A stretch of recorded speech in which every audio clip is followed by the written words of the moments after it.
Pas touche à la loi littorale.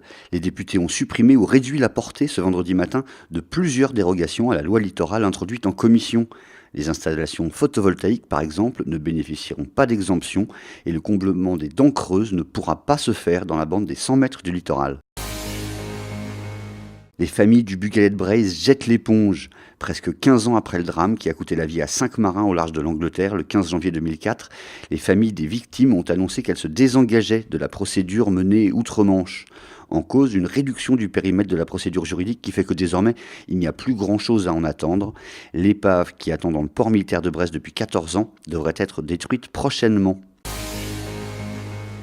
Le collectif des acteurs économiques bretons, réunion des différentes institutions patronales de la région, s'est mobilisé ce vendredi à Rennes contre un éventuel retour de l'écotaxe.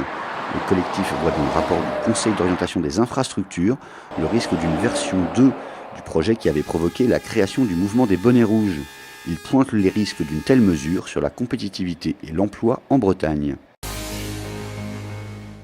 On lève le pied à l'entrée de Lorient. La ville a obtenu cette semaine, après 2 ans de démarche, l'autorisation de limiter à 70 km/h la circulation sur l'ensemble de la route pénétrante, du village de Kerdual au rond-point de la base.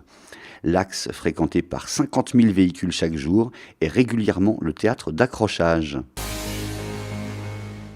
La première pierre du futur restaurant du lycée Ernest Renan de Saint-Brieuc a été posée ce vendredi. Le bâtiment de 1400 m², en partie enterré dans la falaise, offrira une vue panoramique sur la vallée du Gouédic. Coût du chantier 4,5 millions d'euros, livraison prévue fin 2019.